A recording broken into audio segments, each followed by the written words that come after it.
So, dear and respected friends, we are going to start today's session with an invocation of a song on Sri Aurobindo. So, let me share the screen.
জগৎ ত্রাতা নিরা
Who is Allah?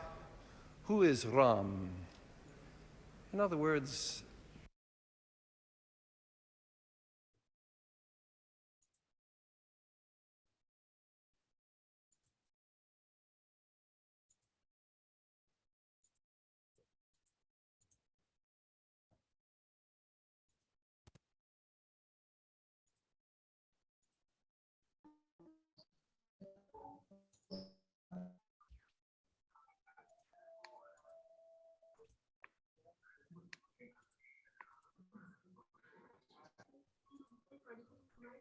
என்ன படிக்கிற?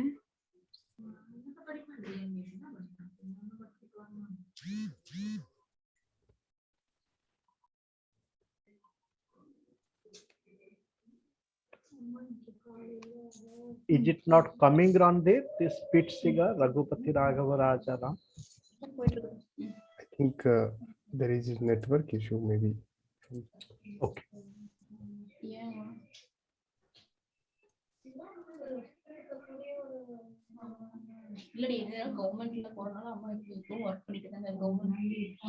Okay, we can move ahead. I can tell them about this song later. கொடுக்குற சேலரிக்கு விட அவங்க ஜாஸ்தி தான் வேலை பார்க்குறாங்க.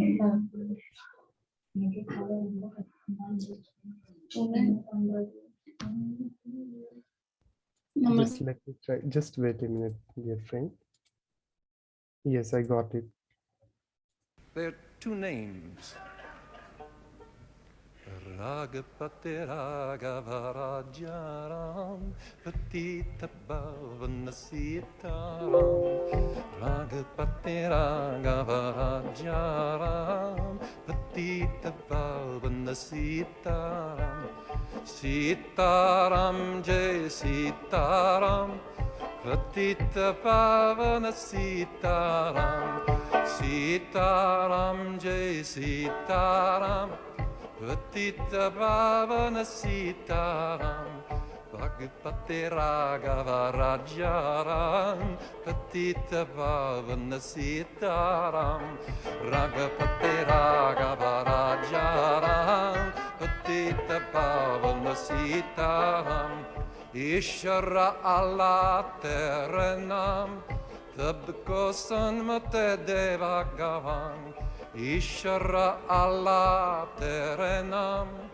Tabko Sanmate Deva Gavan Raghupati Raghava Rajaram Patita Bhavana Sitaram Raghupati Raghava Rajaram Patita Bhavana Sitaram Sitaram Jai Sitaram Patita Bhavana Sitaram Sitaram Jai Sitaram Patita Bhavana Sitaram Raghupati Raghava Rajaram Patita Bhavana Sitaram.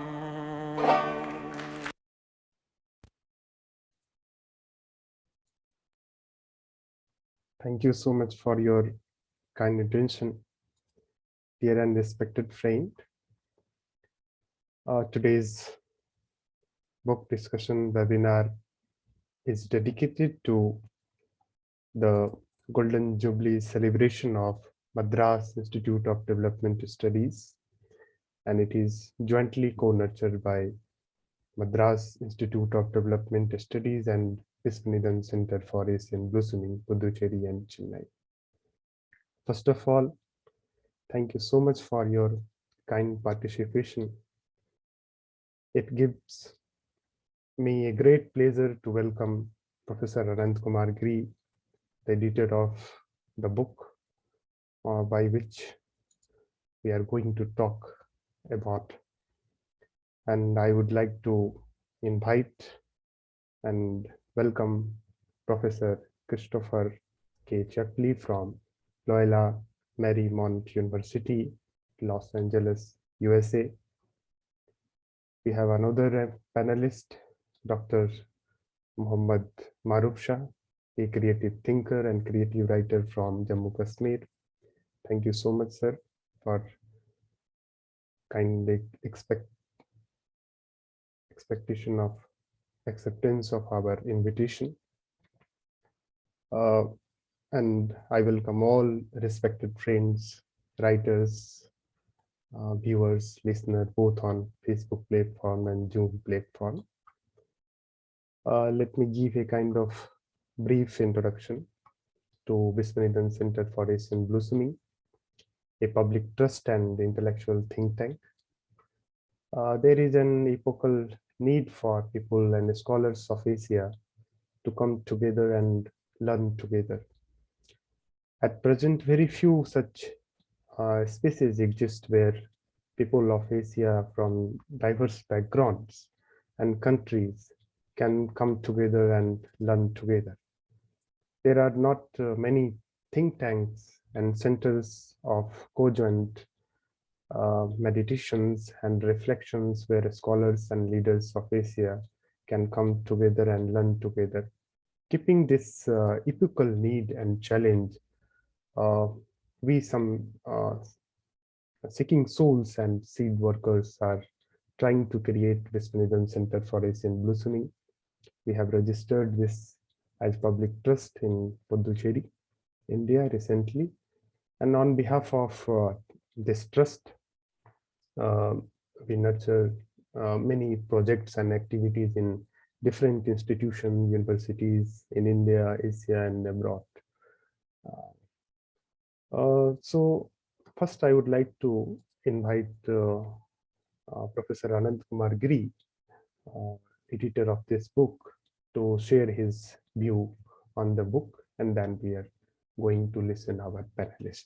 So first, I would like to invite you, sir, to kindly share your view. Thank you so much, dear Randhir, for nurturing us. And thank you, Professor Christopher K. Chapple, my dear brother, Muhammad Maroof Shah, and my respected sister, the Professor Dr. Neela Bhattacharya Saxena, who has very kindly, he is very kindly being with us. And she didn't want to become a former panelist because she was so, so kind and attentive to be able to do justice to the book. But we are very, graced by her presence, and we are also looking forward to be enriched by her thought.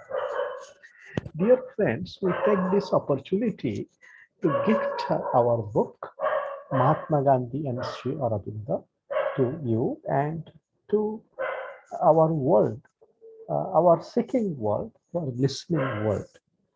And the thought to gift this book on this day, 6th of December, also there is a certain, concern and prayer of us.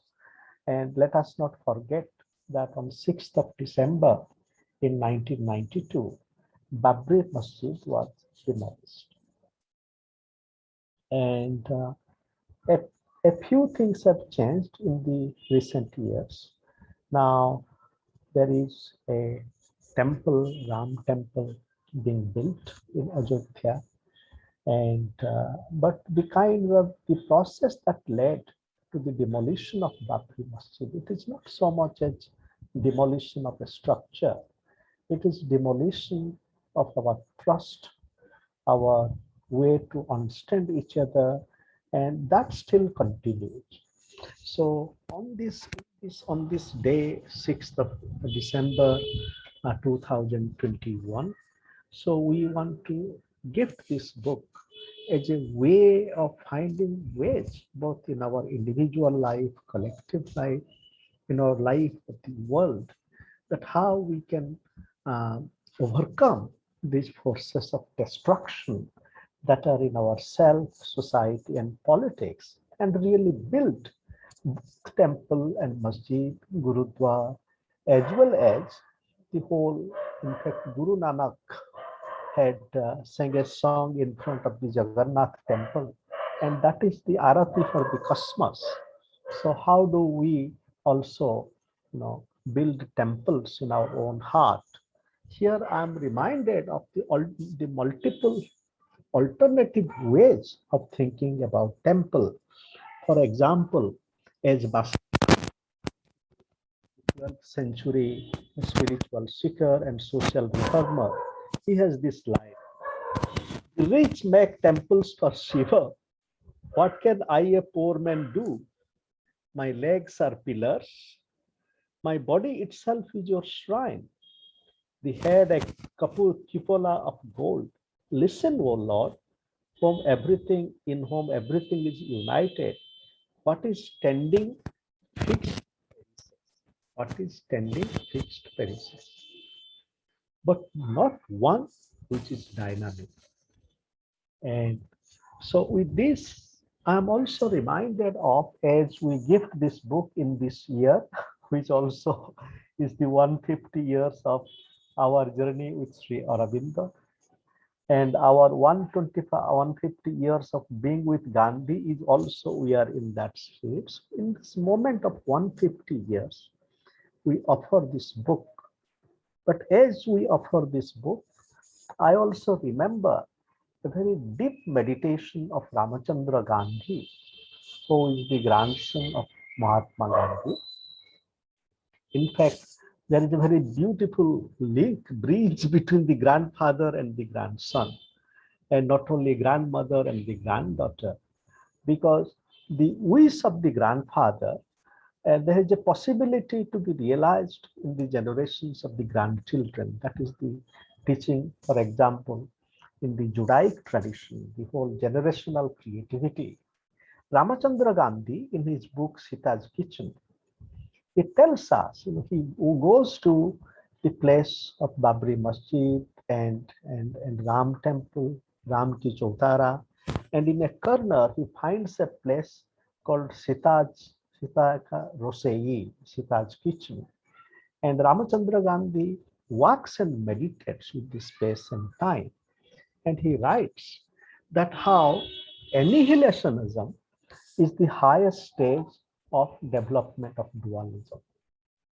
Therefore, the annihilation that we saw on December 6, 1992, which continues by other means, not only in India and around the world, with violence and annihilation.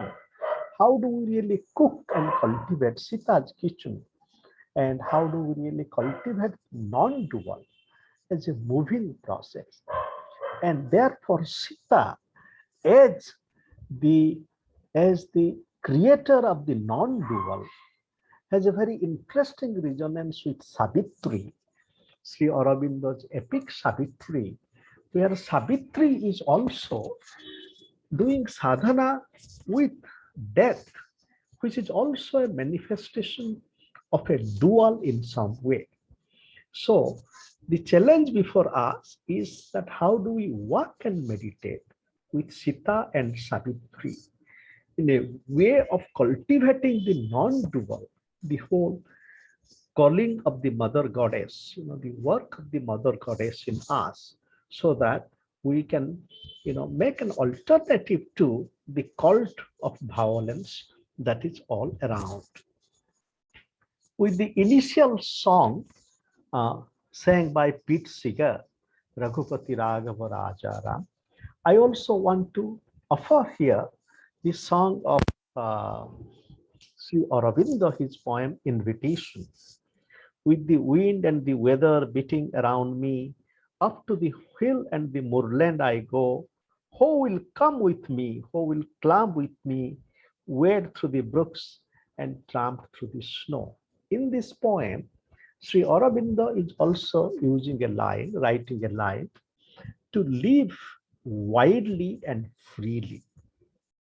So the challenge before us today on 6th of December, in the context of 150 years of Gandhi and Sri Aurobindo, and as we are confronted with epochal challenge of violence and climate collapse, and our book touches upon some of these issues, the challenge is how do we live freely and widely, and with a new consciousness, Swaraj, Sarvodaya, and integral yoga. Now I will take a few minutes to introduce the book, and I would share the screen, please.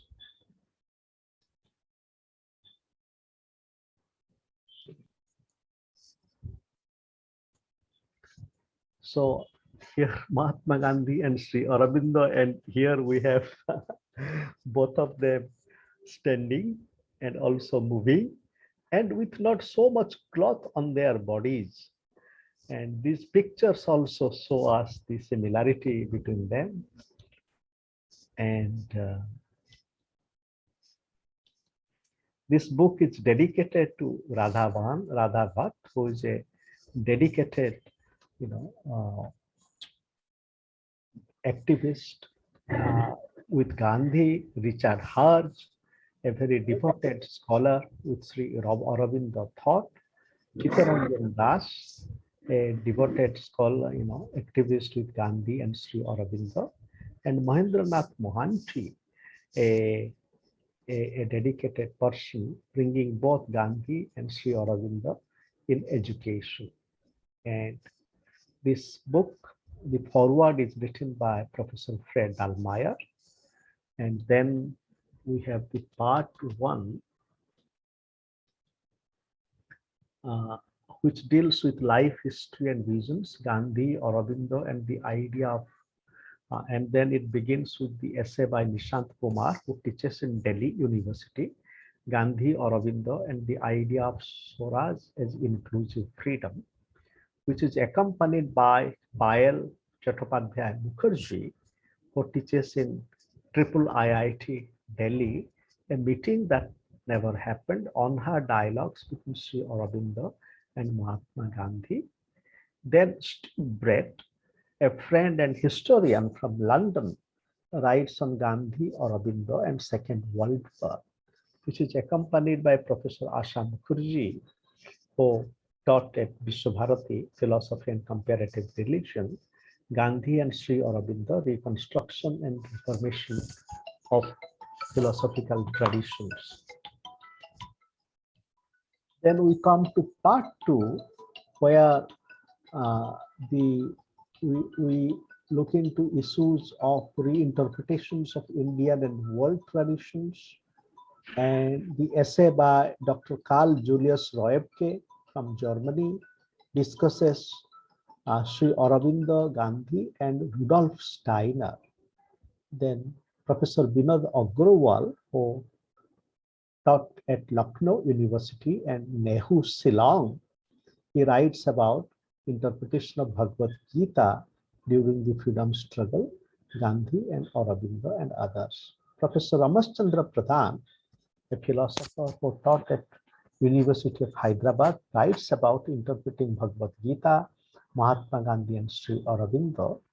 Then our friend Professor Ted Ulrich, who is co-present with us, writes about Gandhi's Hind Swaraj and Sri Aurobindo's essays on Indian culture, which is accompanied by Nishta Saxena, who teaches literature in a college in Ambala, on reading Sanskara. Sanskara is a novel of U.R. Anantamurthy, perspective from M.K. Gandhi and Sri Aurobindo.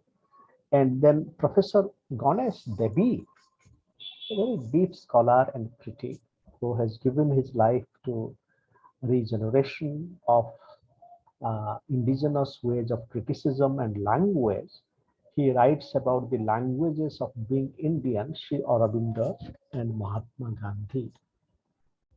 We come to part 3 and the concluding part, which is entitled Mahatma Gandhi, Sri Aurobindo, and the Contemporary Challenges of Integral Development, Social Transformation, and Planetary Realizations, which begin with Dr. Sanghamitra Patnaik's essay on Gandhi, Sri Aurobindo, and New Horizons of Sustainable Development.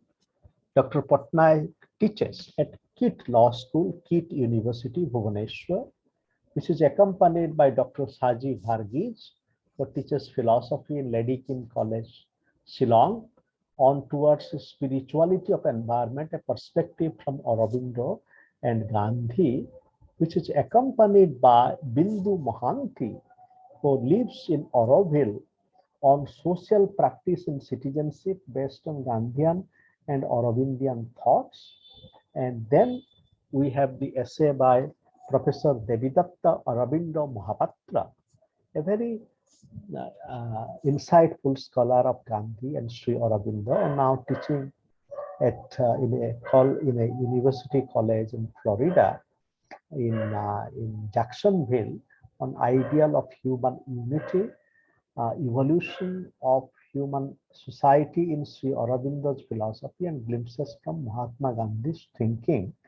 And the concluding essay is by Paul Schwartzuber, a friend and a very devoted activist and scholar, and it is on decolonization and Anthropocene, and where he builds on both Gandhi's and Sri Aurobindo's thought and brings it in dialogue with contemporary thinkers like Dipesh Chakrabarty and Bruno Latour. And we are very blessed to have, in fact, two afterwards. Okay, I'm coming to the next one. There is the, okay. Now, maybe this page is not here. Two afterwards. One is written by Professor Robert McDermott and Professor Devashish Banerjee from California Institute of Integral Studies. And another is by Professor David Blake Willis. And then I just want to say that Mahatma Gandhi and Sri Aurobindo are nurturers and mothers of modern India who struggled and did sadhana for realization of social, political, and spiritual freedom and evolution of consciousness at the levels of self, society, nation, and the world. They struggle for India's freedom from colonialism, but also realization of political and spiritual freedom for the whole of humanity. They challenged many of the assumptions and frameworks of modes of organization of self, society, and polity in the modern world. Their struggles and sadhana have continued significance for struggles for creative and alternative futures for India and the world. But it is unfortunate that very rarely their works have been engaged together.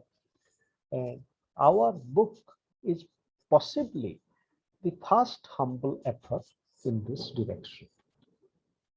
And the afterword is coming here, I told you. And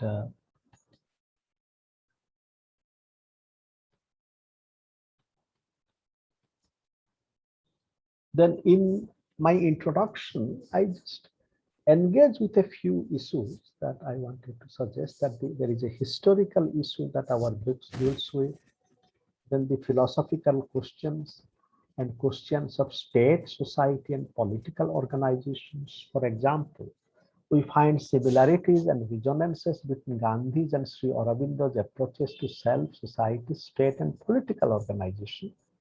Here it is enriching to think together Gandhi's pathway of Swaraj and Sarvodaya and Sri Aurobindo's pathways of integral education and synthesis of yoga. Both of them present profound critiques of the organization of the state, especially its mechanical and violent aspects, and the constitution of self in modernity, and suggest ways to transcend these.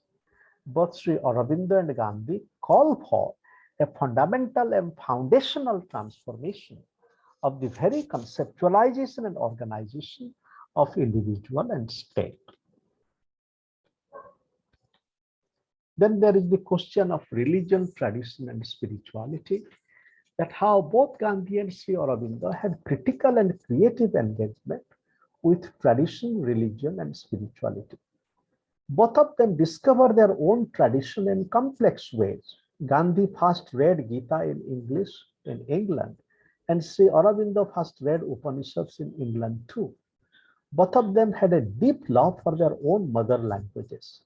Gandhi wrote in Gujarati and Sri Aurobindo wrote in Bangla, though in case of Sri Aurobindo, unlike Gandhi, he wrote almost all his major works in English. Both Gandhi and Sri Aurobindo engaged with Indian traditions, but worked for their spiritual reconstruction and transformation. Both Gandhi and Sri Aurobindo drew upon their Hindu roots, but they were not ritual Hindus. Both of them very rarely visited Hindu temples, though some temple visits had a tremendous influence on Sri Aurobindo, as his visit to the Kali temple in Chandod Karnali near Baroda when Sri Aurobindo was working there, and his visit to the Kali temple in Kashmir. Then very quickly, I want to come to the issue of ethics, aesthetics, politics, and spirituality, critique, creativity, and transformation. And I discuss Gandhi's and Sri Aurobindo's approach to ethics and aesthetics. I will not take more time, but I just want to conclude by saying that Swaraj, Swadeshi, and Satyagraha, Swaraj, Swadeshi, Satyagraha, and integral yoga are multidimensional projects of sadhana and struggles with Gandhi and Sri Aurobindo. They are ethical, aesthetic, social, political, and spiritual projects of critique, creativity, and transformation. Gandhi had launched Satyagraha in South Africa and India. After coming back to India, Gandhi had initiated a series of Satyagraha and constructive actions from 1915 onwards. In the same period, Sri Aurobindo had started conceiving his epic Savitri. And Savitri is not just a reproduction of the traditional role model of a Hindu wife. Savitri is saying that I trample upon your law, or law of death, with my living feet. So that is also an act of Satyagraha. And we must not forget the writer of this epic, Sri Aurobindo, also trampled upon the laws of the colonial government. But it is another matter that which government is more colonial and freedom granting. Now, the colonial government, which arrested Sri Aurobindo from his home, and Sri Aurobindo was quite unmoved. And then the colonial government at least completed the trial of Sri Aurobindo in a year. And look at what our free government is doing. And we just have to remember, remind ourselves on this day that how many years, the people who are charged with this unlawful act or sedition. And first of all, the law requires that a charge sheet has to be provided in 90 days. Even that is being broken. And where if the charge sheet is not given in 90 days, then one has to get a bail. And recently, and after 3 years, Sudha Bharadwaj, leading human rights activist, in a way, she's a Sri Aurobindo-like figure. She's a Savitri, she's a Sita.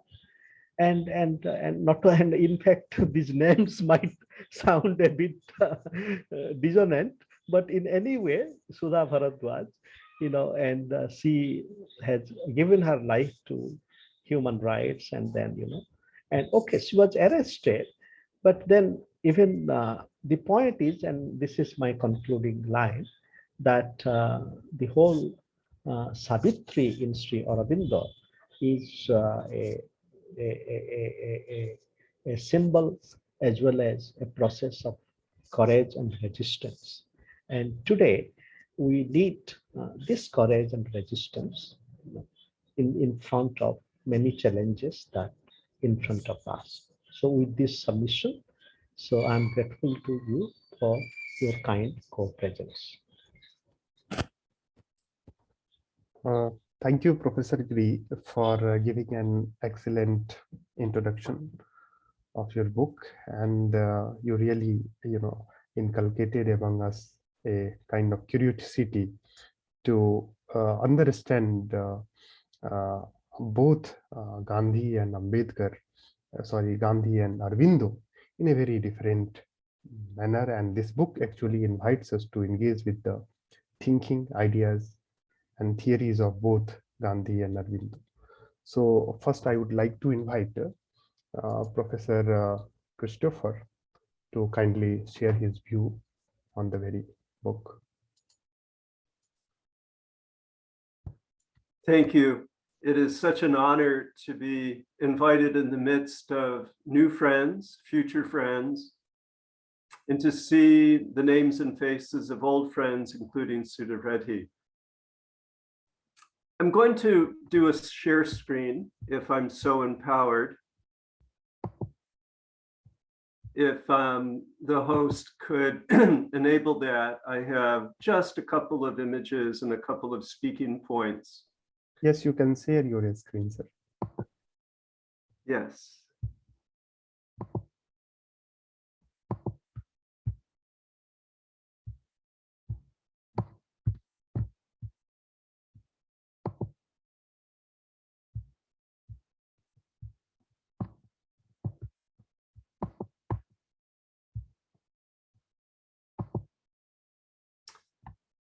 Thank you for your patience. The two people honored in this remarkable book were age mates in many ways, soulmates in so many ways. 150 years or more have passed since their birth. And as we heard the summary given by Professor Dr. Ananta Giri, we get a sense of what exactly is at stake as we honor Sri Aurobindo and Mahatma Gandhi.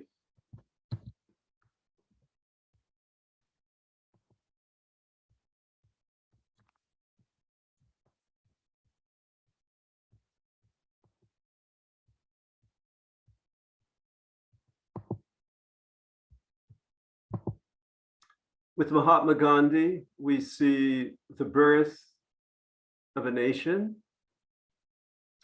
With Sri Aurobindo, we find an abiding reminder that we must tend that inner fire in order for the outer fire to make any sense. And as we look at the key features of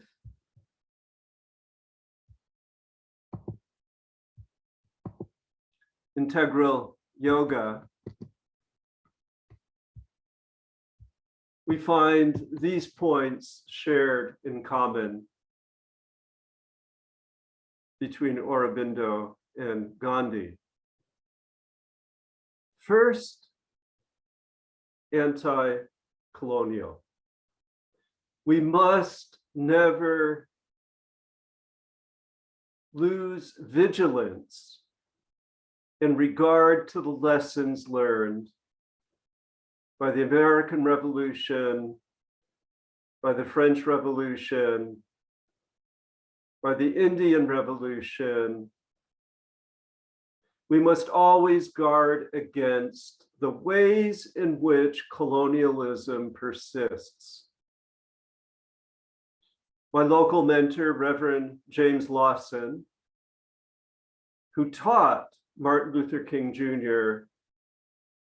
the techniques that brought about the civil rights successes in the United States, continues at the age of 93 to warn us against the perils of plantation capitalism. To be suspicious always. To recognize the new forms of corporate colonialism, of insidious advertising colonialism that has colonized the human mind, to be vigilant in regard to the digital colonization of human energy. Second, both Gandhi and Sri Aurobindo were inclusivist in the quest for freedom. In speaking of that Nietzschean will to power, the Übermensch, the Superman, the ideal for Sri Aurobindo, all persons, all women, all men find themselves included. Gandhi, as we heard in the beginning of that videotape that I hope will be shared with each and every one of us to enjoy, Gandhi lamented partition, spoke to humanity, not to any fixed belief. Both taught us the wisdom of symbolic thinking. And part of my training with a woman raised in Calcutta who had grown up during the period of Gandhian resistance as a young girl reading the serialized writings of Sri Aurobindo. She required us as teenagers to read The Secret of the Veda. And I remember being so moved and returning to those verses to see the sophistication of Aurobindo's analysis, reading the Vedas as a way of gaining intimacy with the transcendence. And similarly, reading and reflecting upon Hind Swaraj and seeing how Gandhi emphasizes the primacy of the inner struggle. So for both of these important thinkers, where does the revolution occur? How does the revolution occur? How does evolution unfold? Yogic equipoise. And if we were to define yoga, we find it encapsulated in ahimsa, do no harm, in satyagraha, holding, grasping, inhabiting truth. Just as Savitri went after death, so also in our sadhana, in our engagement with the world, we must value, above all goals, we must value our freedom. And I want to close, because we need to hear from so many wonderful voices that are here on the screen. I'm going to share two pieces. One, a couple of verses from the Yoga Bindu, a 6th century text by Haribhadra Virahanka, a Jain philosopher, about this yoga, so important and central to the revolutionary process. And then I'll share a little from Shantideva. Okay, this is my own translation. Because the purpose of yoga is liberation, there can be no splintering, no partition. Since there is no difference in the final goal, there is no true difference between types of yoga or sadhana or attentiveness to our humanity. Due to its goal of liberation, yoga is followed with effort by the intelligent ones. This pure, true system, remember ahimsa, satyagraha, beneficial to one's being, should be sought with great longing. To the extent that a system results in joining one to one's true nature, Swaraj, Swadeshi, Sarvodaya. Such a yoga connects one with the most eminent of intentions. Due to the linking of the self with other, karma, samsara, one remains trapped. Through disconnection from that karma, that hatred, those firmly held beliefs, backing away from that, one indeed becomes liberated. And from the Buddhist tradition, and these are not my translations, but certainly beautifully rendered from the Bodhicharya Avatara, we hear this wisdom. Wisdom we glean through the life and works of Sri Aurobindo and Mahatma Gandhi. The Buddha's work for the benefit of others. May I be a light for those in need of light. May I be a bed for those in need of rest. May I be a servant for those in need of service, for all embodied beings. May those whose hell is to hate and hurt be turned into lovers bringing flowers. Just as I defend myself, therefore, from all unpleasant happenings, however small, likewise, I shall act for others' sake, to guard and protect them with compassion. All those who are unhappy in the world are so as a result of their desire for their own happiness. All those who are happy in the world are so as a result of their desire for the happiness of others. Such dedication, such perseverance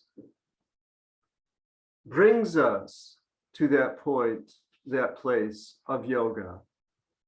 And this book does what we find advised in the Yoga Bindu. This book is an offering of puja. Puja is to be practiced to honor the knowledge of those who see connections and to acknowledge the service provided by wise gurus and gods. The list of those is to be honored is long and detailed, including women and men, mothers and fathers, teachers of the arts, the elderly, and teachers of Dharma. I salute Ananta Giri for putting together such a fine collection of perspectives. I salute all of the contributing writers.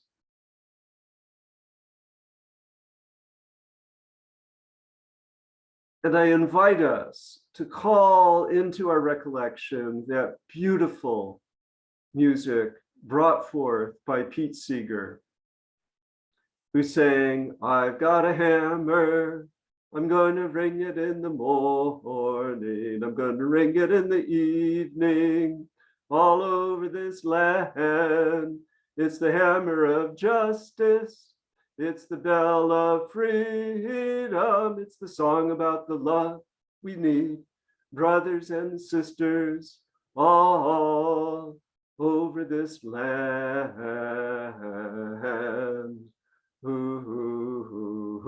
And by that, we mean the planet. And by lifting up this quest for freedom, we dedicate ourselves to the remembrance and the ongoing struggle of the great work. So thank you for your attention.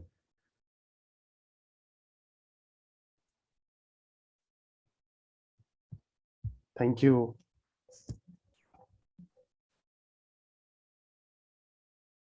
Thank you, Professor Christopher, for beautiful presentation. And you really helped us to understand both this thinker in the context of revolution, quest of freedom, and colonization. Your presentation actually invites us to engage as well as understand both Gandhi and Aurobindo, how both thinkers have common point of view to live in a world in a just manner, happily, full of love and justice. Thank you so much, sir. Now I would like to invite our next panelist, Dr. Maroof Shah. He is a very creative writer from Kashmir and very creative and sophisticated thinker. Thank you so much, sir. Please. Thank you so much. It is such a pleasure to be in your presence and to listen to first Kiriji and then to Professor who reviewed it wonderfully. He brought some key points. I was just wondering about how to review a book in such a short time when we have not even read the whole content. In fact, we shall be reviewing the few impressions about the book's subject. From Heidegger, one learns how to attend to each word of a philosopher.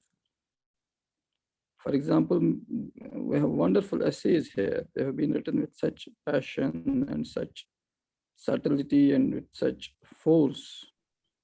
Someone can point here and there certain heterogeneities and certain problems. But the point is, for example, when Heidegger analyzes one statement in his great book, what is called Thinking. What's called Thinking is all about one statement of a great philosopher, Parmenides, we know that. Then how a philosopher meditates on every word. So it needs a book to even just review a sentence by, for example, certain, Aurobindo has been India's arguably foremost philosopher mystic of the 20th century, and Gandhi, the foremost statesman, who was, I think, the only Gandhi who tried to marry what we call transcendence and politics, and who recalls that ancient mode of doing politics, where politics was committed to what Aristotle called eudaimonia. And in fact, in Islamic tradition, politics is the first science. It's in a way divine science. In fact, prophets and imams are said to be playing a pivotal role to show us how to do politics. Now we know politics has been downgraded and degraded to such a, what we call dirty art and science. So that is a tragedy. In fact, that tragedy forces us to think about Gandhi and Aurobindo, who were deeply, deeply political and deeply what we call spiritual, and who tried to avoid that pathology of what when religion is being appropriated for political ends by those who we know do not understand politics as was done by the ancients and the great medieval philosophers, in which we must include figures from Islamic tradition and Christian tradition and Indian tradition and other traditions as well, who all we can say are fundamentally geared to what we call sacred centric politics, so, where human destiny, otherworldly destiny, transcendence counts. Now, these great thinkers remind us about these tasks, which we have generally been ignored, which have been generally ignored. Now, a few points about what our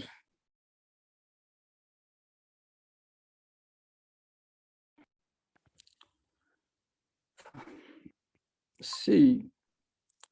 Aurobindo and Gandhi both now sound creatures from the other world or other galaxies. Einstein had remarked about Gandhi that soon afterwards, people can't believe that this man walked ever on earth. Now we know Gandhi stood for what we call the idea of sainthood. One may dispute about his own status as a saint, but at least the aspiration to sainthood, to marry sainthood and politics. That was the great challenge Gandhi gave himself and asked us to take. Now that is the point. Saints doing so-called dirty politics. When politics has been in a way so much degenerated. Now to restore sanctity to politics. That is why Gandhi is so important, and we must read him. But then it is more important to read him along with Aurobindo, a task that has so far been ignored, and now thanks to Giri ji, who has been in a way the heart and the brain behind this project of studying them together. Now there are some deep problems in what, for example, Gandhi espoused or stood for or fought against, and even Aurobindo. But if we read them together, we can find a better way of approaching the key task of remembering the sacred in our hard times, nihilistic times.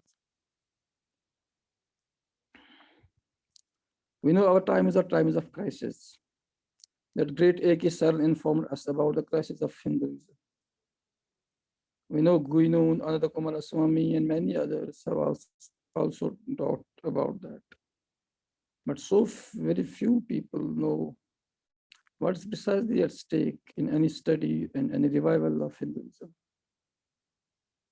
As a Hinduism understood as witnessing to the rights of the sacred, to Sanatan Dharma, to the primordial truth which is in every religion, to the sacred pact, which covenant which man had with the what we can call creator or transcendent ground. Now, how we move about that? Aurobindo proposed a path, and we can question certain of its presumptions. For example, his dabbling with evolution, that has been very hardly criticized by scholars from this traditionalist camp, which include our great Ananta Kumar Giri. But what is so important is to see the rise of the right against the previous dominance of the left or the secular. We know religion was on the back seat when right was not politically in ascendance. And in that vacuum, we know if God is so central to the human consciousness, if sacred or transcendent is so central to the human consciousness, we can't compartmentalize it or distinguish it from other, this what we call politics and all that. We can't do politics without doing religion at the same time. But then we know so the key problem of differentiating between religion and what we call spirituality. Both Gandhi and this Aurobindo hit at dogmas or certain formulations of religious truth. And they try to, in a way, give us what we call, sometimes spirituality sounds a particular formulation of religion. But the problem is it possible? Can't we have religion and spirituality all put in their proper perspectives? Since mankind has been always religious, even when so-called secularism has been, or very vitriolic anti-religious political forces have been in ascendance, mankind has not left its deep engagement with religion. And we know spirituality has been, in a way, always cultivated within the womb of religion. Name the greatest mystics, and they were associated with the institutionalized religion. They criticized certain things, but we can say they were fundamentally spokespersons of religions of the world. For example, take Nagarjuna from Buddhism, take Mr. Eckhart from Christianity, take Shankara from Hinduism, take Ibn Arabi from Islam, and take Lao Tzu from Daoism, and we can name other figures. None of them can be, in a way, seen as rejecting religion. They were all products of religion, deep religiosity. And we know when faith deepens, it becomes gnosis, it becomes realization. Sadhana is at the heart of every religion. We know that Hogel's great book on mysticism, where it is shown mysticism is the integral component of every religion. So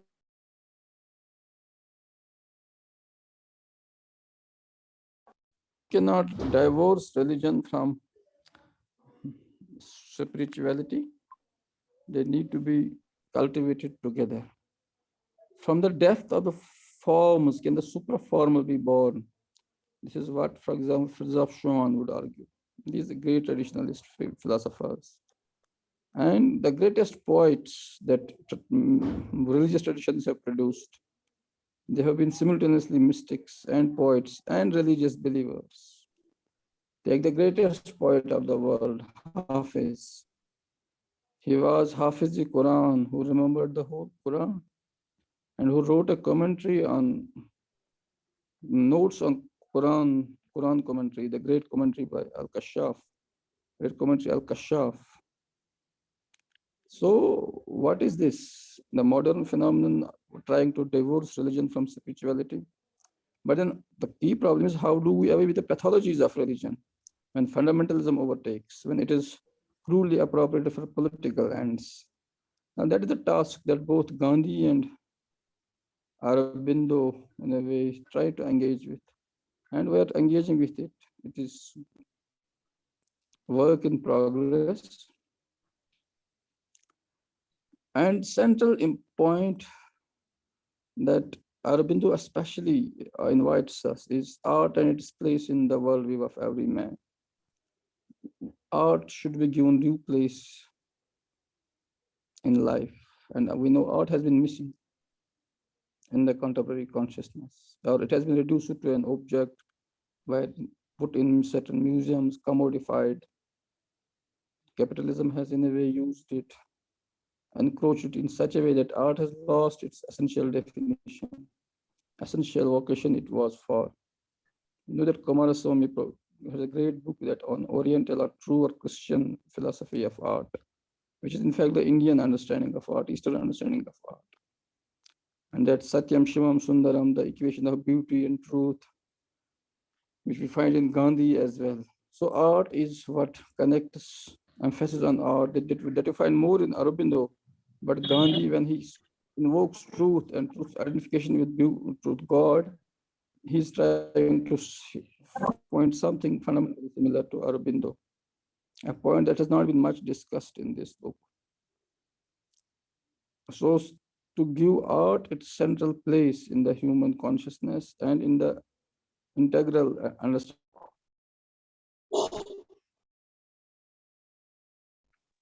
for it that this book sets for itself, and I love that. Now there is another point, critique of dualism and accommodating it at the same time. That is what both Gandhi, who tried to marry Jainism, certain sects from Buddhism, then Vedanta and other things.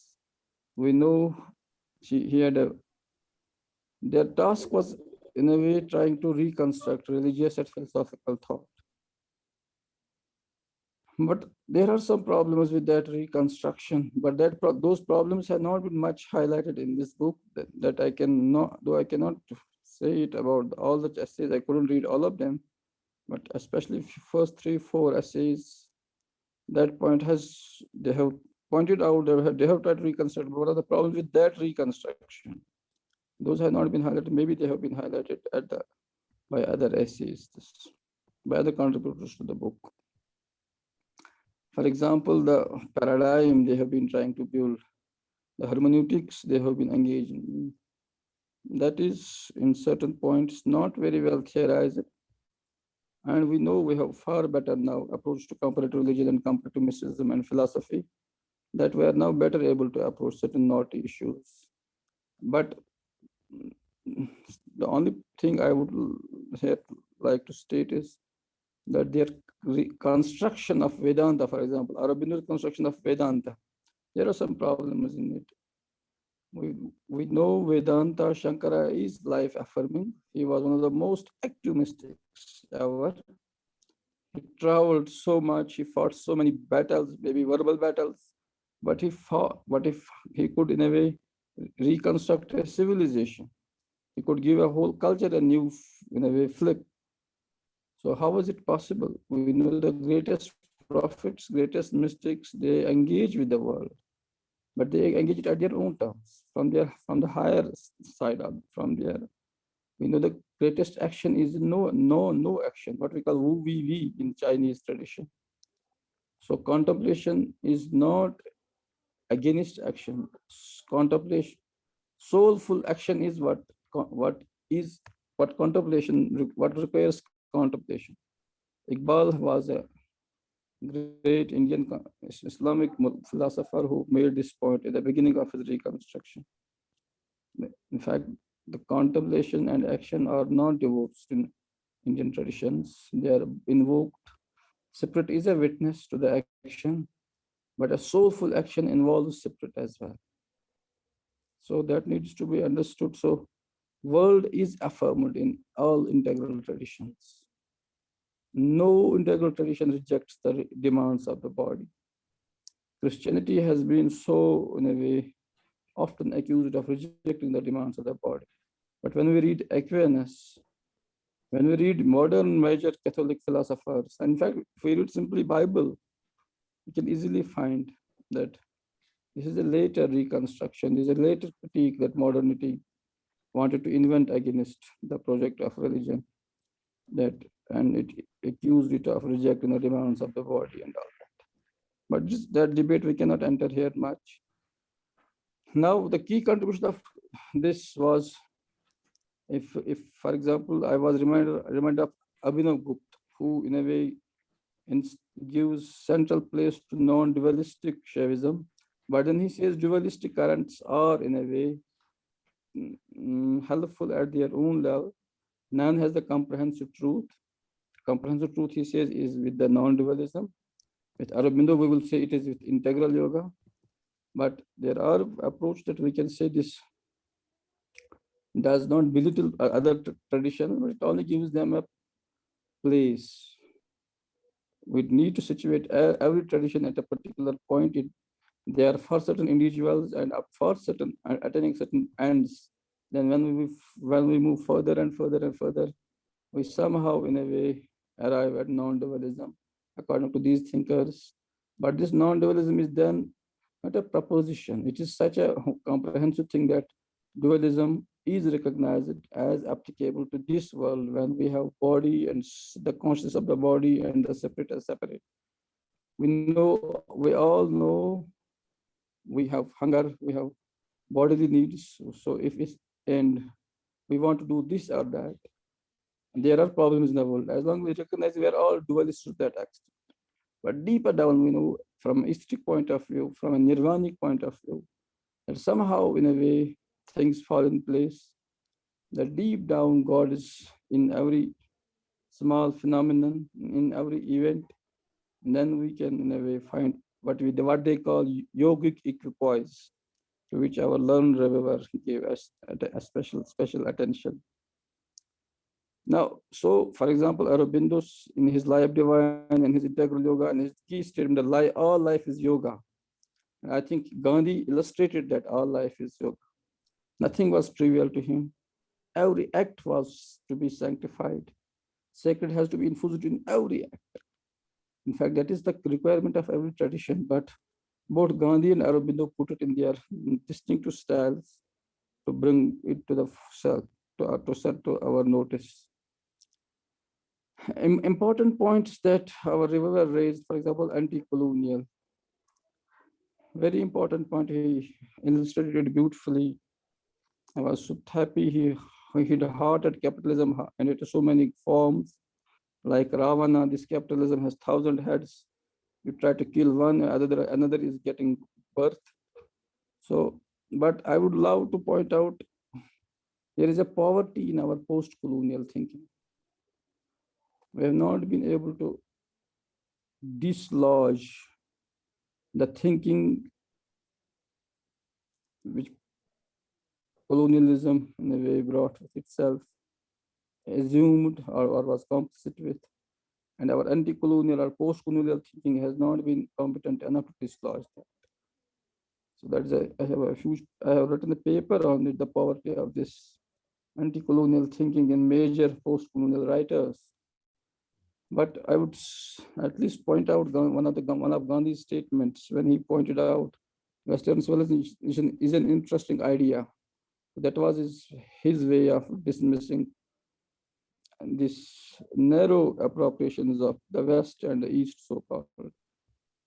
We know Aurobindo and Gandhi both try to marry East and the West, but there are superficial marriages, so many around in the popular market, then they were critical of them.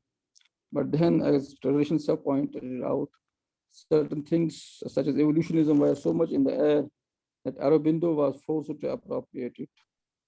And that is a problematic element in him that needs separate discussion. And another point, inclusivist quest for freedom, yet our reviewer pointed out. So Dostoevsky has that statement that in our world, we find souls on higher. We must question capitalism and its major critiques that are complicit with it or fail to dislodge it. Contradictions in our critique of capitalism are legion. I was reminded of recently I noticed a certain person from somewhere. He was asked, he had in a way reviewed all the professions in his own way, then saw there is some deeply ethical problem with them. Then he was forced to sell his own blood to make his living. And he said he couldn't find any job worth the dignity of the spirit in the modern world. That's why he was forced to sell his blood to make lawful living. Market has entered everywhere the interest of the profit. Environmentalism, we know those great crises. We have in a way almost drained this earth of its resources. We are all in a way complicit with this. Using mobile phones, for example, which are brought by very cheap labor and exploited, and they are not being paid salaries for so many years, and exploiting the earth, its mineral resources. So if we can just for example, just talk about this. So our own, then there was a paradox of should we fly in the air in these aeroplanes? Kumaraswamy and Gandhi had in a way contemplated this question. But the point is, I mean, to engage with capitalism involves such moral courage, such a radical critique of everything we take so for granted that I think inclusivist quest for freedom that requires deep spiritual discipline, so self-disciplines, that is real Swaraj. Especially Aurobindo was in a way. Aurobindo said that it is for granted that we will be independence, but post-independence, what kind of society will grow? He was worried about that. I think posterity has been proved right. Aurobindo has been proved right. Post-freedom, India has failed to live up to its great spiritual ideals. I think we have almost forgotten India's deep spiritual and that deep philosophical sadhana, what we call darshan, vision, transformation. Philosophy helps us to prepare for death, or that vision, transforming vision. That has been forgotten by the academy. Philosophy is now in the margins in Indian universities. And we have failed to live that great ancient ideal of which yogics, of which Upanishadic shares, great seers, for example, try to remind us. And that symbolic thinking, I think symbolism is a science which is generally absent in modern consciousness. Goinun in his book on symbolism has shown this. And we know literature was fundamentally a symbolic discourse, but we know today it is generally written without a deep understanding of symbolism. that yogic equipoise revolution, to which our author pointed out, our reviewer pointed out. Now that is, yes, there's a question asked from each one of us. I will just wrap it up. There's a question raised from each one of us. Are we able to do that yoga, that equipoise, that non-detachment which is required, that is so central to, for example, Gita, or to Mr. Eckhart, that deep detachment where nothing moves us. What is that? So that is so hard to understand. It can't be understood in purely moral terms. It is to be understood in more ontological terms. And in fact, modernity has been accomplished with certain shallow moralism. That is but another point we cannot engage that with here. But I want to thank Professor, our Dr. Giri ji, for that, for the whole endeavor, for the whole gift of this work. And I will try to wrap it up with his poem that he's written, especially Parliament as a sterile woman. Why blame Gandhi? Why blame Gandhi for calling Parliament a sterile woman? If you want to realize its meaning, come to Wellington, the Parliament of New Zealand. The Prime Minister and the leader of opposition are sitting face to face. They do not even look at each other. But to speak of smiling, everybody is shouting and nobody is listening. You can find same sterility in parliaments in Delhi and London. Why blame Gandhi for this sterility? So why not transform this to a place and time of generosity and generativity? So I think this is what Aurobindo helps us to do. This is what Gandhi helps us to do. And there were so many other points I had noted. The idea of India, for example, a spiritual place yet to be, to which Aurobindo tried to point out that we need to attend today. And his deep critique of both state and the individual. Both Aurobindo and Gandhi are fundamentally community-centric thinkers, not state-centric thinkers, not individual-centric thinkers. So capitalism, which in a way recognizes fundamental individualism, and social, this totalistic socialism, Marxism, which fundamentally has privileged place for this state intervention. But both Gandhi and this Aurobindo have more faith in community. But Aurobindo, we know he tries to discipline the individual more, then that real community will be born. Are we ready for those community in enterprises? We know Panchayat Raj has been hardly implemented in this letter. Otherwise, we would not need to buy anything from market. That was the idea of Gandhi was, if we make Indian villages strong, even the whole army of the British cannot do anything against it. If we could get milk, livestock products, agricultural products, or what we need for our clothing, if we could get it in the home, in our home or around our vicinity, or in the village, as that was Gandhi's idea, that we don't need anything from market. In fact, in Islam, we know market is an evil place. The Prophet said this, market is an evil place. So what does this mean? It's a deep rejection of the whole capitalism, which is wedded to the market. So there are so many other insights in the whole book. Asa Mukherjee's paper I especially read. I wanted to comment on it, but I don't think it is time. So I thank her that it has been a deep engagement, but I wanted her to then try to engage with problems in Aurobindo's reconstruction of that Indian religious thought. I don't think she had time for that. Then there are so many Gandhi's points which are in fact, when we say bell tolls for each one of us. Gandhi's critique, Gandhi's understanding of Gita, Gandhi, that the way Gandhi tried to, in a way, not engage with the literal understanding of Mahabharata and other those things. He tried to interpret all symbolically. There's a project that is but complex project. It has some conceptual baggage that we need to engage with. There are so many other things in this book. If one would need the whole night to discuss it, but I don't think we have time. I'll leave it to you for, I think, some other session, some other day. It's a great work, great piece of work. As editor he has been able to bring so much of contributions to it. Thank you so much, sir. Thank you.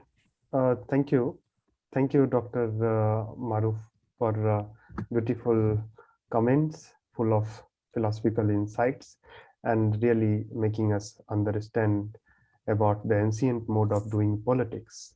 And we live in a world where restoration of sanctity in politics has become existential issues. And you beautifully problematized the idea of politics and religion. And I think, the answer of these questions, I think both Gandhi and Aurobindo, helped us to find these problems. So I can see there are so many people here to speak, and I can see so many contributors as well. So first, I would like to invite Professor Neela B. Saxena to kindly share her view. Please, ma'am. First of all, thank you so much for inviting me to this august company here.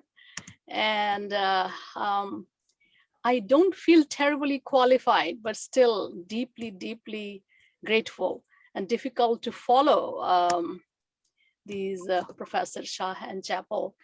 But let me, first of all, that the book is an extraordinary contribution to thinking and a historical document in many ways for many of us. I wish I had more time, just received it a few days ago. So, and Ananta Bhai kindly told me to focus on the first part, but I did browse through the book. So I would like to begin by remembering a thinker, which is already 30 years old now, Benjamin Barber, who wrote a book called Jihad versus McWorld. And I'm just going to quote that. Just beyond the horizon of current events lie two possible political futures, both bleak, neither democratic. The first is a retribalization of large swaths of humankind by war and bloodshed, a threatened Lebanonization of national states in which culture is pitted against culture, people against people, tribe against tribe, a jihad in the name of 100 narrowly conceived faiths against every kind of interdependence, every kind of artificial social cooperation and civic mutuality. The second is being born in on us by the onrush of economic and ecological forces that demand integration and uniformity, and that mesmerize the world with fast music, fast computers, and fast food, with MTV, Macintosh, and McDonald's pressing nations into one commercially homogeneous global network, one McWorld tied together by technology, ecology, communications, and commerce. But here is the last line that I want you to contemplate. The planet is precipitantly falling apart and coming reluctantly together at the very same moment. So we are at a very crux, and it's fascinating that we are ending 2021. Another version of the coronavirus is looming large somewhere, a peculiar time. And I'm so glad that this book invites us to plunge into history and perhaps look at the future collectively. So I will first comment a little bit on Ananta's introduction, beautiful, profound, and he has this amazing ability to bring so many worlds together. And I have been very grateful to be part of some of his projects. But what he does when he talks about, invokes nature, the nature is slow and patient in her methods. Do we have time for this patient method of nature?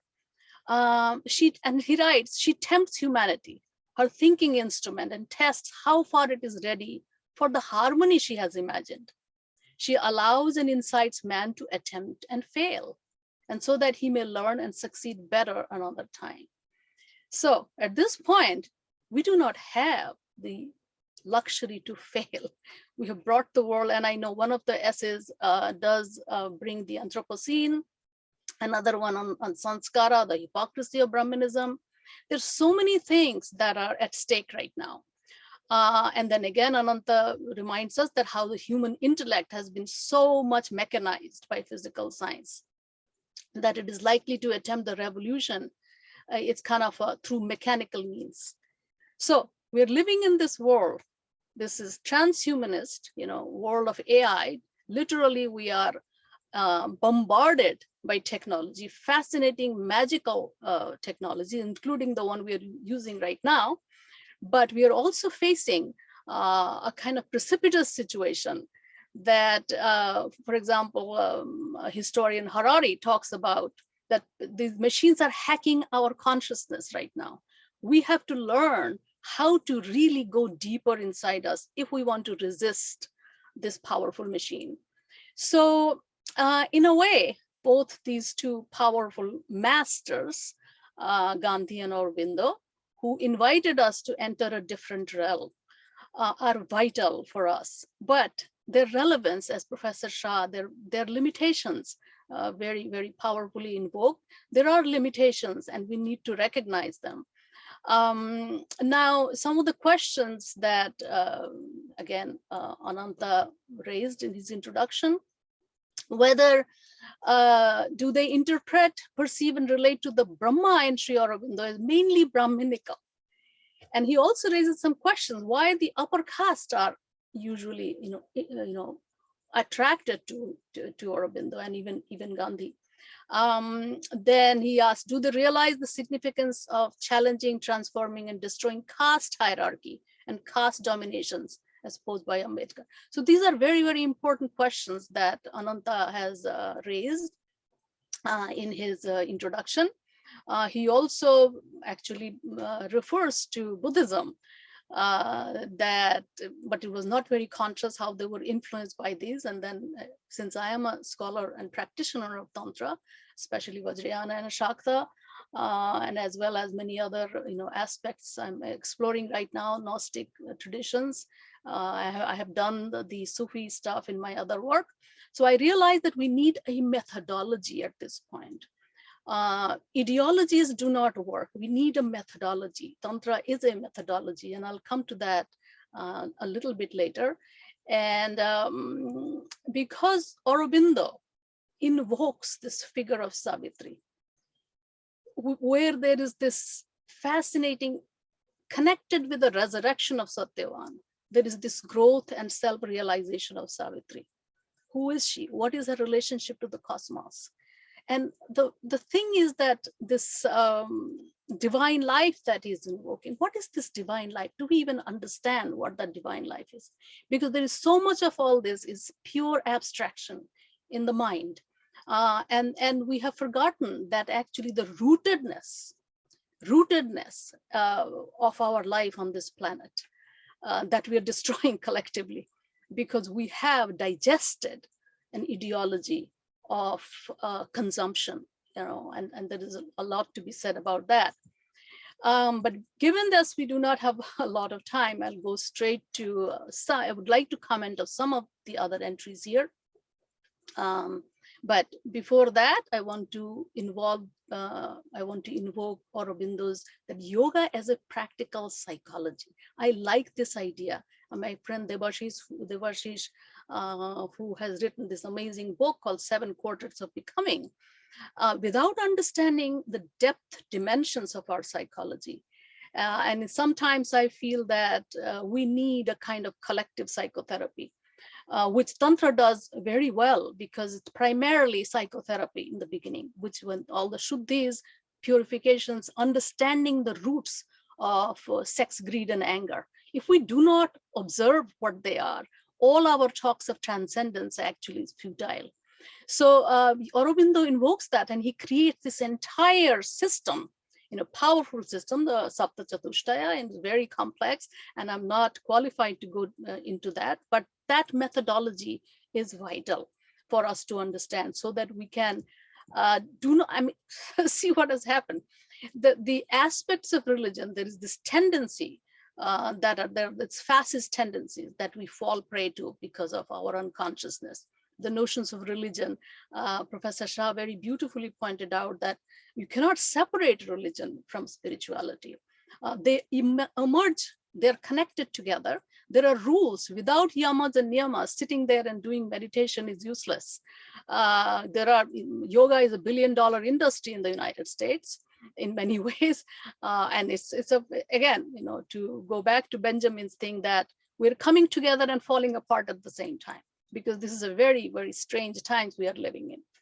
So now I would go and comment on some of the essays. I only had time to browse through a little bit. So the first part that Ananta said for me to comment on, which is the life, history, and visions. So I learned a lot from these essays.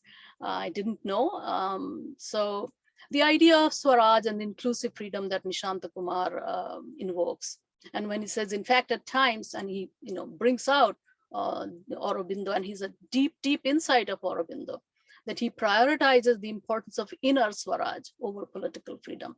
Because Aurobindo says, yes, we will receive freedom. He was not worried about getting political freedom, but he was concerned about that inner Swaraj.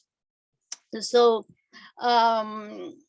so this kingdom, how do you win back the kingdom of yourself, the inner Swaraj? And I think this is a very important point for us to think about that. For Gandhi, this writer talks about the self-rule was an important component of Swaraj. But yes, the self-rule without self-knowledge, that self-rule is almost impossible. And when we fall into the traps that are laid out by capitalist systems, that of course, touches upon our foundational problems of discontent, the greed, and all those aspects that we are unconscious and we fall into. I mean, think about this idea of the spiritual India and materialistic West, all these strange dichotomies that make no sense in today's world. We've all fallen into the trap of consumer culture because something deep inside is hungering for something that is not available to us. Traditional religions have failed. Politics is in this, incredible grip of power mongering and hatred of the other. I have said that in India, if you look at the yogic tradition, and especially, say Yoga Sutras, where the other is given eminence to self. Because what does ahimsa mean? It is ahimsa. If ahimsa is the first principle, that requires that we look at the other. It is not self. And I think this, because excessive importance given to the self without deep consideration, and I have invoked in some of my work, people like Levinas from the Western world who talk about ethics as first philosophy, which is the face of the other, face of the widow, the orphan, but and the challenge that the face invites, that thou shalt not kill. But we have forgotten that. And then all these writers in this volume who are invoking these two is always the one who is, how do we create an inclusive freedom? How can we look beyond, a kind of truncated extreme rationalism? And then how do we create a vision where, a kind of, the spiritual is also a kind of reductive word in many ways, if we separate it from the body. And that has happened, in our kind of strangely hierarchical dualism. We have forgotten the power of the body. And what is that, where does wisdom lie? In the depths of our own fragile, bodies. And, so there's plenty to say. The next, this writer also, since talks about Auroville, and I'm kind of curious of whether Auroville can be a model for Swaraj. In the afterwards, Debashis also talks a little bit about that. The next essay by Payal Chattopadhyay Mukherjee creates this fascinating, kind of what if they had met. The meeting that never happened between Gandhi and Aurobindo. Aurobindo denied, and Aurobindo, of course, in many ways, these two are polar opposites. Aurobindo did not agree with a lot of Gandhi's methods, and and again, he did not meet Gandhi. So this, if we try to create a kind of thought experiment at this point, if they had met, would they have come up with some other integration? Could they have stopped the most horrific event on the subcontinent, which is the partition? My very first published essay I had written, Border in the Courtyard, partitioned India and my mother's home because she had to leave what is now Bangladesh. And my entire sensibility was colored by that, and how that horrendous event haunts the subcontinent even today. So this is, my question. Can we imagine a dialogue between the two in a way that this horrendous event, or is that some sort of something that was inevitable? I do not know. And I kind of, in many ways, shudder thinking what has happened to the subcontinent in many ways. Now, when Steve Brett invokes the Second World War and how they responded to, to this again, epochal event, and Sri Aurobindo saw again, they both recognized, in the beginning, Gandhi also supported some of the things about the war effort, then slowly recognized that, it's a very different world. So Sri Aurobindo saw nationalism and Indian independence as a spiritual imperative to facilitate what he saw as India's Swadharma. This is Steve Brett is invoking that. It's the unique role in the spiritual evolution of the world. So I'm not very confident about this Swadharma at this point, unless collectively, and I know Tagore also, sings, in Bengali, the India will regain a position as a guru. I'm very, very kind of apprehensive about that word. That word also, people, we do not know what the word even means. I had read Peter Heath's biography of Aurobindo, and I saw how, terribly so the groups, kind of attacked. We have very peculiar thing. India as an entity, as an idea, requires tremendous kind of self-questioning, and it is happening. There are amazing masters who are speaking. There are amazing people who are fighting at the grassroots level to save from this, kind of a terrible xenophobic and hatred-filled, and use of technology. WhatsApp University, which is sending hate messages everywhere. Which is frightening in many ways. And this is where what Harari calls the hacking of our consciousness happening, and we need to resist that. So Brett also reminds us that how both of them were influenced by Western traditions. And in Gandhi's case, Christianity, Tolstoy, we know Thoreau, and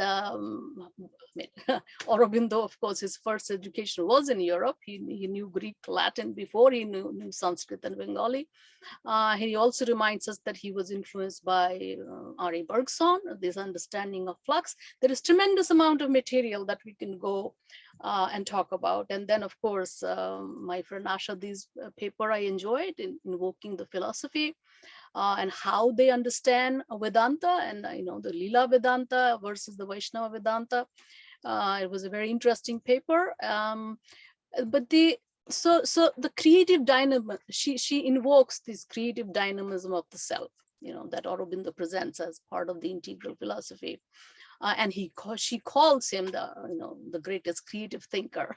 But of course, he was totally ignored, and in many ways, because he's very, very complex. And she also points out that how both of them had deep ambivalence regarding religion and the religious consciousness. So, and the paradox that, this problem inherent in the persistence with religion and religious life. So how do we come out of this? How do we, reconcile? How do we understand this paradox in our life, this inherent issue? So when Aurobindo invokes, say, the Superman, the supermind, divine life, and there is something so lofty. And Gandhi was, of course, she points out that how he was deeply rooted in the grassroots situation. So there are these two poles, right? So how do we connect the two? How do we create that equipoise between the two? These are the challenges I think that the book throws at us. But I want to mention a couple of things from Debashish and Roberts afterward. The question, why are they not more appreciated in contemporary India? Good question. and some answers that they give. One, that maybe it is an adolescent rebellion against important parents. Interesting, again, a kind of psychoanalytically, and you also they involve both invoke both Freud and Jung. And then the Indian leaders and masses are tired of poverty and sacrifice, the two conditions associated with Gandhi. But at this point, this idea, we actually have to return to this idea, because we have this utter imbalance with extreme. Now think about it, it's no longer billionaires club. There are 100 billion people with 100 billion. These ideas are almost impossible for us to even conceive. So some of the things that Gandhi knew about modernity, that's come so real. So perhaps we need to understand what is really poverty at this point. It is not about physical poverty. It is about the poverty of this excessive consumption, which itself has become, a kind of poverty. So, and again, there are plenty to say, but there is not much time, and so I want to kind of end here with a few things. The one word that Debashish talks about in his book, that about divine materialism. And I want to say a few things, because what is divine materialism? We have so misunderstood what we call matter. And I have said that in my works, that when we forget the word mother, mater in the word matter, we fall into materialism. That means we get stuck to stuff. So we can't even call this whole thing materialism. It is stuffism. We are connected to stuff at this point. And unless we recognize, that this numinosity inherent in what we call matter, because we have feminized matter, talk about Cartesian dualism, this transcendentalizing adventure that, that kingdom of heaven is somewhere else, while Jesus says kingdom of heaven is in front of us here and now. We don't see it. So how do we learn to actually really look at the mother and who she is? Now, in current world, the way we are perceiving the world right now. So I'm thinking of two things here that recently happened. Another shooting in the United States, the Crumleys, who buy a gun for their already mentally disturbed son as a Christmas present. Just think about, what that requires. The other recent event that happened is this comedian Veer Das, who invokes two Indias. And in India, he is being sued for that. But I mean, this is like almost comedic for us to imagine.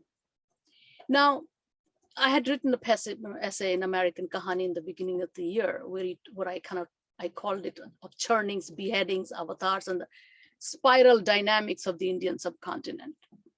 And I invoked another figure, and visualizing this person, Sarvesh Kumar, walking on the streets of Hardoi with the head of his daughter that he had decapitated to protect his honor. Now, since India comes from the mythic world, we are definitely in a kind of a churning mode of the Milky Ocean. Devas and Asuras are vying for the nectar of immortality, but we are unaware that the churning also produces Kalakuta poison. So it seems like this is where we are. And if we do not learn how to enter our deeper recesses of our own fragile bodies and recognize the pure consciousness where Shiva and Shakti dance together, we are on the path of self-destruction. But I would like to think of two women. One, Vimala Thakkar. Very few people even know about her. She too talks about life as yoga. She too talks about how we can bring together. And she was a disciple of Krishnamurti, and I think I had read somewhere, Krishnamurti had said that there's only one person who understood him. That was Vimala Thakkar. And we've forgotten. We don't even know who she is. I would also invoke, before I end, Lal Det, Kashmiri master. Both Sufis and the Shaivites claim her as their own. The way Kabir was claimed, the way we see Nazrul Islam in many ways. These are great, great masters who understood that you cannot split the divine. So I'll end here with a line from Lal Ded.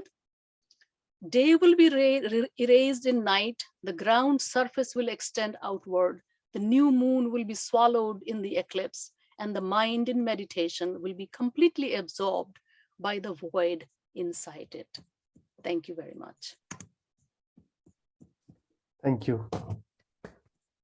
Thank you. Thank you so much for your excellent deliberation and very, very deep, insightful observations on the book. And really, it's very, very deep to understand methodological quest and psychological insights in both Maharishi Aurobindo's and Mahatma Gandhi's work. And it's very important to understand collective psychology behind his thinking, their thinking. So without further ado, I would like to invite Dr. Ted Ulrich to share his viewpoint. He's also contributors of this book, one of the contributors of this book. Dr. Ted Ulrich. Yes. Please unmute yourself. Yes. All right, so you'd like me to say a few words? All right. Well, I really enjoyed the book and I enjoyed contributing to it. And the reason is, there are these two great figures, Gandhi and Aurobindo, who played an important role in the development of, India as we know it today. And, they were similar men, they were different men. And, to finally have a work that's putting these two figures together and looking at them side by side and looking at so many different aspects of their life and thought, the philosophies and so on. And, I know that, there's a long history of books and, or I would say articles and book chapters looking at the two men and different facets of their life. And, studies that go all the way back to the 1980s. But this is the first time that, to have an entire book that's dedicated just to these two men and not to any other figures. So I really enjoyed the opportunity to contribute to the book. And, I'm glad that the book is out there. And it was good to hear the reflections of different panelists on this work. So.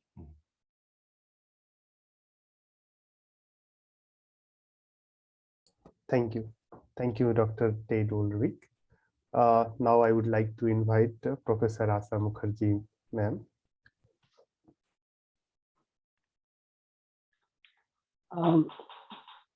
Thank you so much. It's such a great pleasure to see our friends and also to be part of this book. I've really learned a lot, I must say, from the presentations today and the discussion. And Professor Chapple, Ananta Giri, Neela, we're all friends for a long time. And it's wonderful to listen to everybody. I mean, also Maroof, we have known each other for a long time. So it's a great pleasure to see all the friends on the panel and also as participants. Well, I mean, I really don't have much to share, but just maybe two simple points. One is regarding the yoga, the concept of yoga, which is used by Gandhi and Aurobindo both. Normally, as Neela was talking about, yoga has become a kind of billion industry in the West.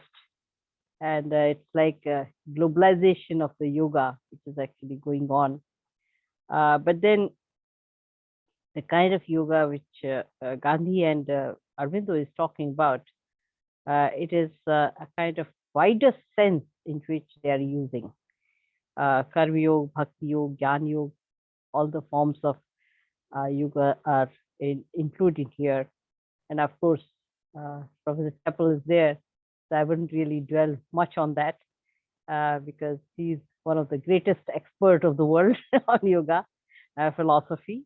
But I'll just talk about the origin of yoga system, and its roots in the Sankhya system. I think that we must not forget. And that perhaps is much more emphasized by Aurobindo rather than Gandhi. So I'll just leave it here just for thinking. Perhaps we need to look at the origin of yoga. The second point is regarding the two great thinkers we are talking about. Both were really dreamers, I would say. And they dreamed not only about India, they dreamed about the civilization, the whole world civilization. And they had hopes. Now, since we are talking of the present context, and almost all the speakers have talked about the present context and the limitations of this present context, in which we can see that their dreams have not been realized. Dreams remain dreams, surely. But at the same time, the dreams are something which actually have to be kept as in front of us. So in that sense, this book raises all these questions and tries to sort of present the both the dreamers in such a context where perhaps they can help us. And again, the hopes are also hopes. They remain as hopes, perhaps.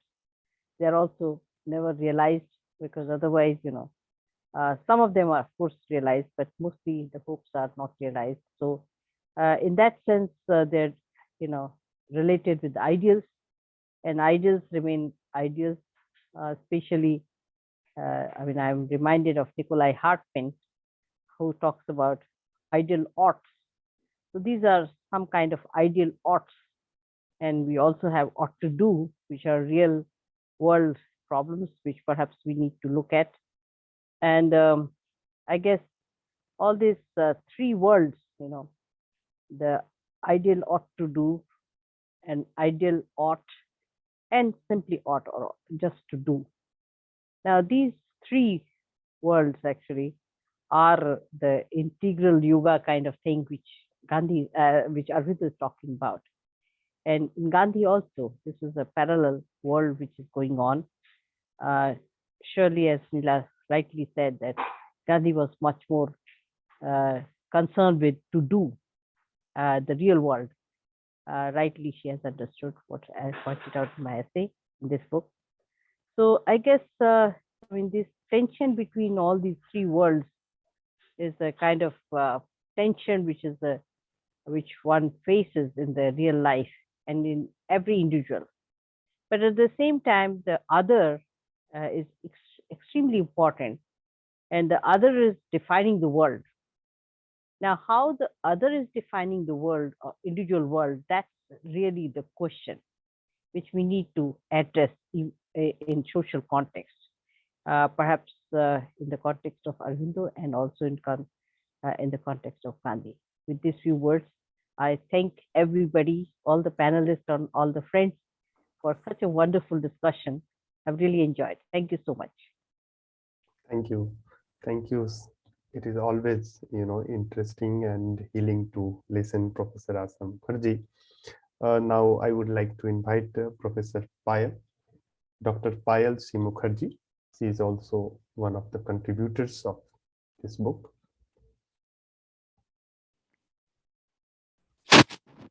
Thank you, Randhir, and thank you, Professor Giri, for giving me this opportunity to be a part of this book. And I'm actually fascinated to go through so many different perspectives. And the book has turned out wonderfully. And I remember how Professor Giri started that, as if we can imagine that Aurobindo and Gandhi, two personalities who never met each other, they're walking together in this discourse we call knowledge. And in our life, the way they're intertwined in this book through the different threads that have connected both Aurobindo, Sri Aurobindo, and Gandhi. I'm really speechless at this point of time in a way to think of these two philosophers in their own way, and also two practitioners of life, ideas of nation, and ideas of relating to the wider concept of humanity coming together in a book, and the several dialogues that happen between them, about them, through them, in the different chapters that we see. I am also deeply indebted that this kind of a book could be conceptualized, and normally there are either books on Gandhi or Sri Aurobindo, but to bring these two people together, it's itself such a challenging feat, because they themselves have so much to share and to give us, and their own ideas about nation, world, different kinds of threads that they have talked about. Everything comes together in this volume, which it makes it fascinatingly rich. I sometimes, when I will particularly talk a little bit about the essay that I wrote, because when I discovered that they never met each other, it was fascinating. And however, they continued to be a dialogue, because they were very connected to not only this idea of a nation that was slowly being imagined and was coming into place, and in the ways we would be conceiving about this nation. They were also trying to bring in this concept of harmony, spirituality of life, and a practiced cosmopolitanism in their life spaces. They created the ashram and the ideas of Swaraj. Both of them were in dialogues with each other, and through their life they could show that it is possible to have ideals and a working knowledge of those viewpoints and principles to be working together, and that is something extremely I find it extremely beautiful, aesthetically appealing, and coming from the place where Sri Aurobindo actually lived. It also is a big honor to understand how this man, from being a very radical nationalist to a person who could be there in Pondicherry, live a secluded life, but always be alert about this country, about the proceedings, about the way it was moving towards its independence. Whereas Gandhi, a person completely staying out of India for a good amount of time of his life, and then coming back from leaving behind a profession, coming back, getting on the streets, getting out there, creating this huge amount of mass mobilization, and with the spirit of almost a saintly spirit inside him. So these two men were recluse in their own way, and also were connected to so many people. The coexistence of opposites, and the balance of being able to connect with so many people, and also being have practicing almost secret meditation within themselves through their life practices. It is something that brings Aurobindo and Gandhi so much together that I feel privileged to have a tiny slice written about them. And I just hope that being a young scholar, I would definitely love to keep practicing and looking at the intertwining threads of Aurobindo and Gandhi. Thank you very much for this opportunity, and I'm really looking forward that many people read and appreciate the book. Thank you very much. Thank you, Dr. Payal C. Mukherjee. Now it's time to invite our discussants. So, dear and respected friends, if you have any comment, and if you have any queries, please indicate me in the chat box. So first, I would like to invite Professor Gyan Gului to share his view. Yes, thank you very much. It was really very interesting. Can you hear me? I am audible because... Yes. Can you hear me? Thank you. Thank you very much. Well, thank you. It was wonderful. I took some notes while the different person was speaking. It was really wonderful. But I think that if I should notice a common point between Sri Aurobindo and Gandhiji, I would say that they have a common root in the conception of non-dualism, of monism, and of Advaita Vedanta. I would say this is the point which the aspect of the both thinkers which most impresses me. And I would like to explain this in the following way. Is well, on the one hand, Aurobindo, Gandhiji develops the conception through the monism, this monism, through the interpretation of Atman as the root and the essence and the nature of every one of us, even though every one of us cannot be completely aware of his being a manifestation of Atman. But anyway, the appearance in Gandhiji says we are divided, but in truth, actually, we are only one entity in Atman. And this is clear in many points which Gandhiji develops in his meditation on Gita.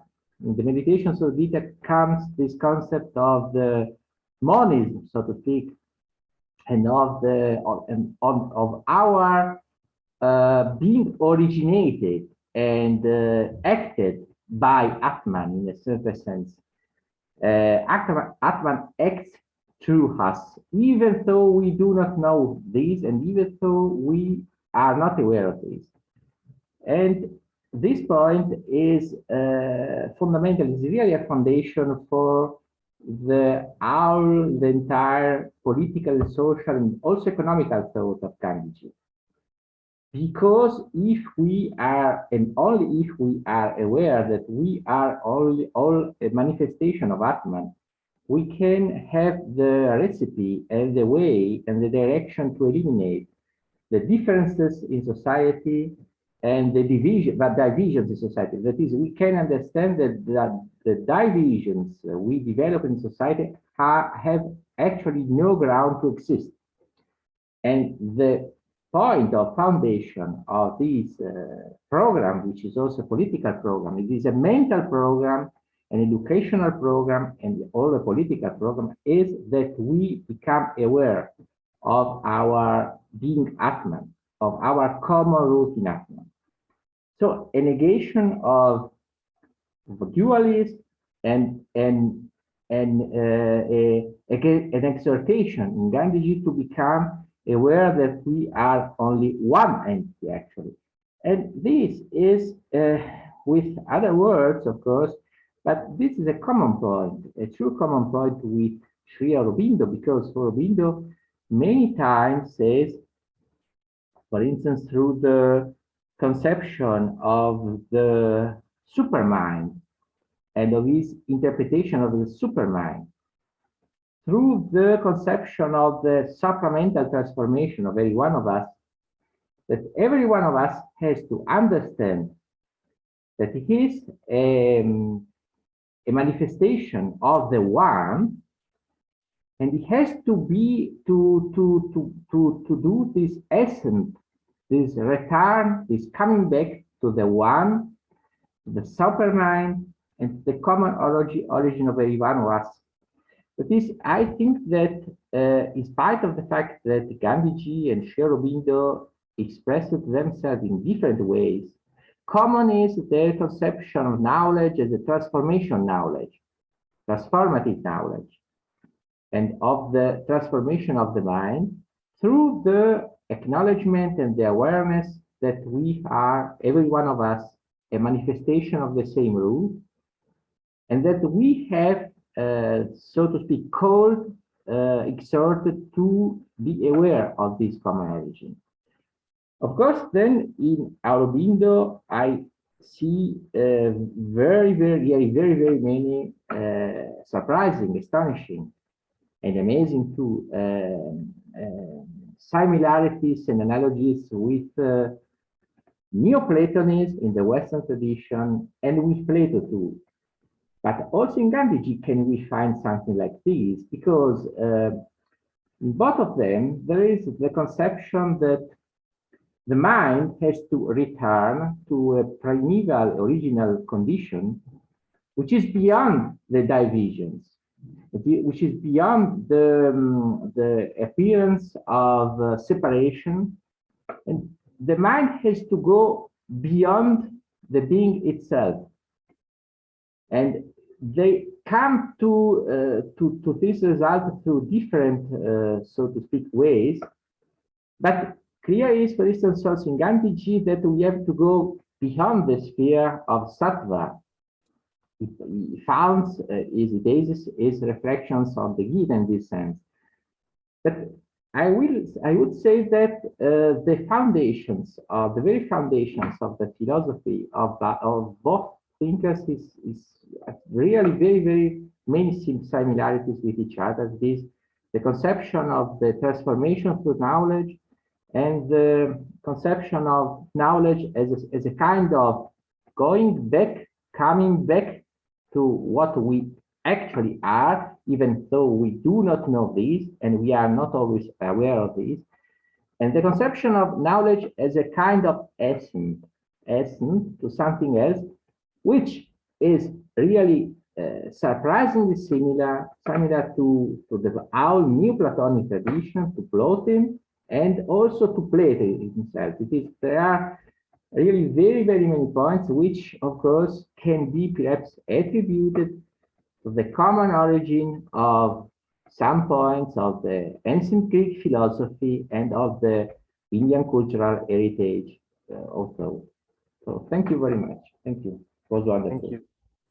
Thank you, Professor Gyan Ului. And thank you so much for your insightful comment. Dear and respected friend, we are also joined by Dr. Julius Ruby. He is a very famous social scientist, and very well-known work is on Ekita Parsad. So now I would like to invite him to kindly share his view. Thank you for inviting me to say a few words, because I think what Ananta did, inviting so many people to write in this book, is a great thing. And I think it's also in honor of his institute, which we are celebrating in a way. And so I was very proud when he asked me to contribute. And among the contributors to this volume, I may be called a black sheep, though my hair is white, because I didn't stick to the two, Aurobindo and Gandhi, but I added a little European, because Aurobindo, in his one of his last addresses over the radio, told about the West having also its spiritual leaders, and we should not look only on the East. So I joined Rudolf Steiner also in this comparison of, or talk about the three personalities. And this was an honor for me to be able to write, to contribute to this thing. And I think it is great, and we all have to thank Ananta for his job editing this book, which was not easy. And so I wish to congratulate him to that the book now is out, and everybody can read it and have some new insights from it. Thank you.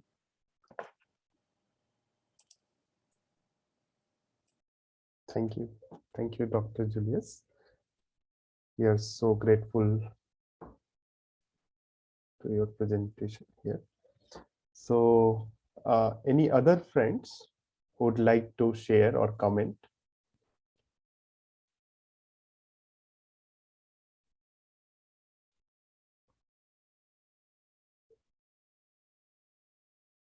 So Meenakshi Goswami, Dr. Meenakshi Goswami.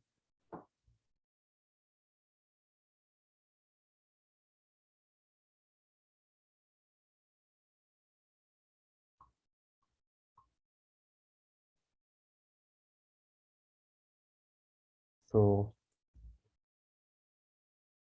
now I would like to, I think we are also running out of the time. So now I would like to invite Mr. M.R. Prasanna. He's here, Mr. Yes, Prasanna. Prasanna, yes. Good evening, everyone. I hope Good I'm evening. audible. Yes, you are audible. You are Yes. audible. Okay. First and foremost, I thank Professor Ananta Kumar Giri for inviting me to provide a vote of thanks to this book discussion. I'd like to congratulate Professor Giri on the publication of this book under his editorship on Mahatma Gandhi and Aurobindo. I thank Professor Giri and all the contributors who joined us today for giving us an excellent introduction to the book. Actually looking forward to getting a copy of this book soon. I'd also like to take this opportunity to thank our distinguished panelists and special invitees, Professor Christopher Chapple from Loyola, Marymount University, Dr. Muhammad Maroof Shah, thinker and writer. I thank Mr. Randhir Kumar Gautam for moderating this discussion and for a fabulous discourse provided by Ms. Neela Bhattacharya and Saxena. I would also like to, on behalf of MIDS academic community, express our gratitude to Vishwaneedam Center for Asian Blossoming for co-organizing this online discussion. I'd also like to finally thank the contributors and every one of you for being part of this discussion. I'd like to wish everyone a very good evening. Thank you. Thank you. Thank you. Thank you. So it's time to say bye. Goodbye. And we can also add a little note. Thank you all. And dear friends, we just want to share that our journey continues. And just 2 days after, we have Dr. Gyanluigi Segaleba presenting Professor Chittaranjan Das Memorial Lecture on Plato, Chittaranjan Das and Freire. And on 11th of December, and this is also a continuation of our celebration of Jubilee of Madras Institute of Development Studies in collaboration with the Club of Rome and also the Vishwaneedam Center and also another philosophical center with which Gyanluigi and Muhammad Masuli is involved, FPGC. We are nurturing an international webinar on faith and hope. So we would share this with you and we hope you would kindly join us.